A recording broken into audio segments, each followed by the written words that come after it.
होने के नाते, एक सनातनी होने के नाते माननीय अध्यक्ष जी, हम तो ये कहते हैं कि न्यायालय किसी भी मंदिर पर सर्वे का अगर कोई आदेश करती है तो मैं नहीं समझता कि किसी भी सनातनी, किसी भी हिंदू को कोई आपत्ति होगी।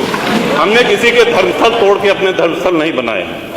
करें, जहां करना हो सर्वे करें। हम कभी गुम्मा अद्धा नहीं चलाएंगे, हम पत्थरबाजी, हम न्यायालय के निर्णय का सम्मान करेंगे। न्यायालय ने किसी सर्वे का आदेश दिया तो उस आदेश को पलटने के लिए क्या तरीका है? उससे बड़ी अदालत में जाए कि सड़क पे खड़े होकर के पत्थर प्रशासन के ऊपर और पुलिस के ऊपर चला जाए। इस सदन की कार्रवाई लाइव देखी जाती है, रिकॉर्ड रहता है। माननीय नवाब साहब हमारे बहुत अच्छे मित्र हैं, साथ में मंत्रिमंडल में भी रहे। पहली बात तो ये स्पष्ट हो जानी चाहिए कि जो सर्वे हो रहा है वो न्यायालय के आदेश पे हुआ है। और जितने लोग बोले हैं इन्होंने पत्थरबाजी का कोई जिक्र, कोई चर्चा नहीं की। अब हम एक चीज तो ये भी जानना चाहेंगे कि क्या पत्थरबाजी करने से न्यायालय का आदेश बदल जाता है? अगर न्यायालय ने किसी सर्वे का आदेश दिया तो उस आदेश को पलटने के लिए क्या तरीका है? उससे बड़ी अदालत में जाए कि सड़क पे खड़े होकर के पत्थर प्रशासन के ऊपर और पुलिस के ऊपर चला जाए। आज तक कभी प्रशासन का निर्णय, न्यायालय का निर्णय इससे बदला हो तो। दूसरा, श्रीमान, पुलिस और प्रशासन के लोग जो घायल हुए हैं उनके प्रति किसी ने कोई पीड़ा, कोई चिंता व्यक्त नहीं करी। बहुत गंभीर मामला है ये। ठीक उसी तरह है जैसे बहराइच में 22 साल का एक नौजवान राम गोपाल मिश्र, 4 महीने पहले शादी हुई थी उसकी, हत्या कर दी गई। इतनी निर्मम हत्या करी गई, इतनी गोलियां शरीर में मारी गई, हाथ के नाखून भी निकाल लिए गए। अपराध क्या था कि उसने अपने धर्म का एक झंडा लगा दिया। श्रीमान, इसी चर्चा में एक बड़ा रोचक तथ्य सामने आया। माननीय नवाब साहब ने कहा कि कुंदरकी में लूट हुई है, लूट करके, वोट लूट करके ये विधायक बन गए हैं। वरना कुंदरकी में 65% मुसलमान हैं, 35% हिंदू हैं, तो रामवीर सिंह कैसे जीत जाता?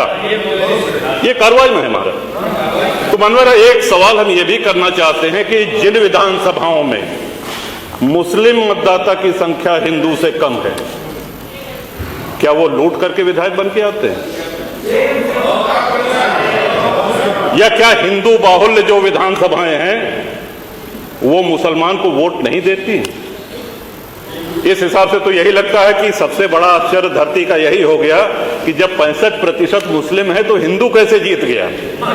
आज पहला दिन है इन लोगों का सदन में। हमने अनुरोध किया था जो नए सदस्य जीत के आए हैं कम से कम परिचय करा दें, हम लोग भी पहचान लें।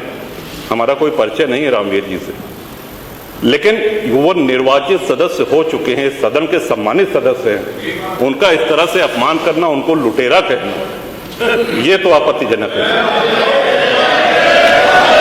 और सर्वे हम बोल रहे तो आप बोले।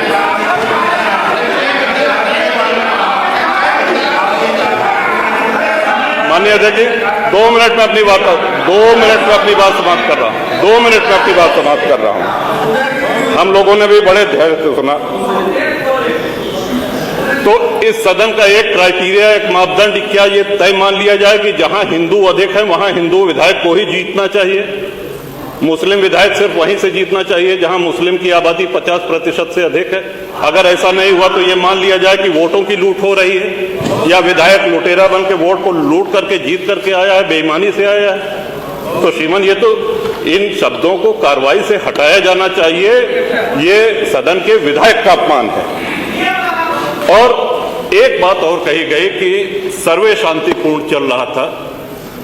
एक हिंदू होने के नाते, एक सनातनी होने के नाते माननीय अध्यक्ष जी, हम तो ये कहते हैं कि न्यायालय किसी भी मंदिर पर सर्वे का अगर कोई आदेश करती है तो मैं नहीं समझता कि किसी भी सनातनी, किसी भी हिंदू को कोई आपत्ति होगी। हमने किसी के धर्मस्थल तोड़ के अपने धर्मस्थल नहीं बनाए। करें, जहां करना हो सर्वे करें। हम कभी गुम्मा अद्धा नहीं चलाएंगे, हम पत्थरबाजी, हम न्यायालय के निर्णय का सम्मान करेंगे। तो शासन का काम, प्रशासन का काम तो न्यायालय के निर्णय को लागू कराना होता है। तो इसलिए माननीय अध्यक्ष जी, इस पे चर्चा कराई जाए।